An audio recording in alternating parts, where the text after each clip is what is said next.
Mula po sa 8 pesos, magiging 9 pesos na po ang minimum na pamasahe sa jeep.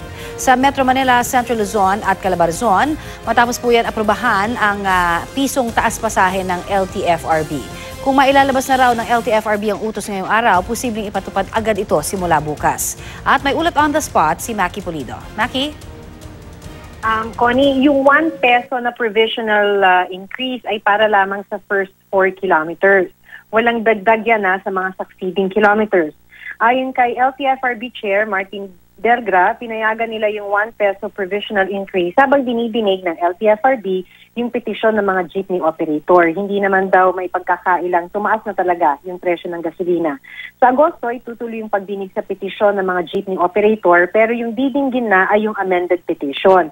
Sa amended petition, 4 pesos yung dagdag pasahe na hinihingi ng mga jeepney operator. Ibig sabihin, mula 8 pesos sa ngayon ay magiging 12 pesos.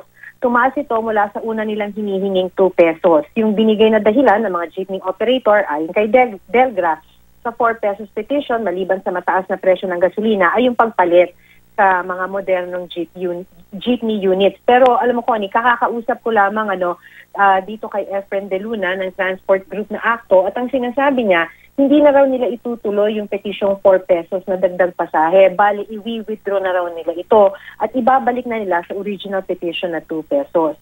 Humingi rin ng dagdag pasahe yung mga city at provincial bus, UV Express at PNBs. Dinidinig pa lamang yung mga petisyong ito. Ayon kay Delgra, hindi naman madali para sa kanila na payagan ang taas pasahe dahil tinitimbang din naman nila yung business viability ng mga transport operators at of course the public interest. So nagtanong tayo sa mga kababayan natin, para sa ilang mga jeepney driver na nakausap natin, pwede na raw sa ngayon yung 1 peso na provisional fare increase, makakatulong na rin daw ito kahit na papano to bridge the expenses dahil nga tumaas na yung presyo ng gasolina, pati spare parts, no?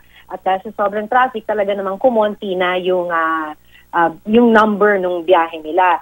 So para sa mga pasahero, of course, may mga nakausap tayo na para sa kanila ay okay pa yung pisong dagdag pasahe, ibibigay na raw nila yon para sa parang sakripisyo ba para dun sa mga jeepney drivers na matagal naman nang dumaraing sa mataas na presyo ng gasolina.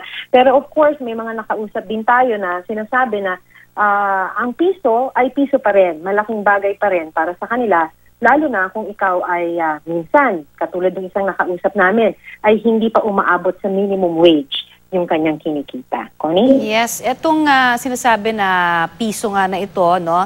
Ano ang tsansa, Maki, na maipatupad ito bukas? Matatapos kaya ngayon ang paglabas nito ng desisyon? Oo, yun din naman ang commitment ni Chairman Delgra. Ito yung priority ng Legal Department ng LTFRB na ilabas na yung order para talagang bukas ay maipatupad na yung piso na provisional fare increase, Connie. But itong piso, sabi mo nga, hindi na 4 pesos pero 3 pesos pa rin ang talagang isinusulong ng mga ibang jeepney operators, Maki. Bali, ang nangyari kasi dyan, iba itong piso ay provisional increase. Noong ang pinag-uusapan pa ay 2 pesos ang hinihingi nila. Tapos, recently, sinabi ng mga operators na they amended the 2 peso petition to 4 pesos na petition. Doon nagre-react si Chairman Delgra na sinasabi niya na dahil amended na nga yung original petition from 2 pesos to 4 pesos, ang didinggin na ay 4 pesos. Dahil lahat naman ng mga transport groups, at least na nagpetisyon, there are 5 of them, pumirma dun sa amended petition to 4 pesos. Kaso nga lang, nung kinausap natin itong si Efren De Luna ng ACTO, he was saying na they're withdrawing the 4 pesos. Babalik na sila dun sa 2 pesos na petition. At parang, according to him, according to De Luna, ito yung napagkasunduan na nung 5 transport groups na humihingi ng petisyon. So pagka nangyari yan, babalik na uli dun sa 2 pesos na petition, na original petition. From 8 pesos to 10 pesos. Okay, pero ibig sabihin, kapag ito kasi provisional na 1 peso pa lamang itong dagdag pasahe sa minimum fare, yung 2 pesos, kailan halimbawa talaga, kung didinggin habang dinidinig pa yan, may chance ba kayang makalusot pa yan, Maki? Naku, I can't say kasi kahit naman pero dun sa pagtakbo ng yung pagtakbo ng kanilang pag-uusap. Yung hearing, nung pagdinig, ng LTFRB, I don't think it's in the next few weeks. Okay. Ang sinasabi kanina ni Delgra, pag-uusapan nila yung petisyon ay starting last week of August. So mag-meeting pa yan, mag-hearing pa yan. Of course, maglalabas pa ng sentimiento, maging yung mga consumer groups. Matagal-tagal so, medyo pa. may proseso pa bago.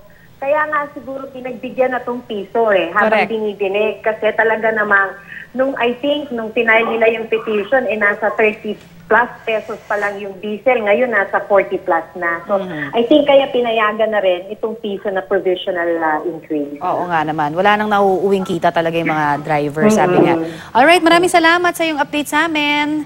Maki Pulido.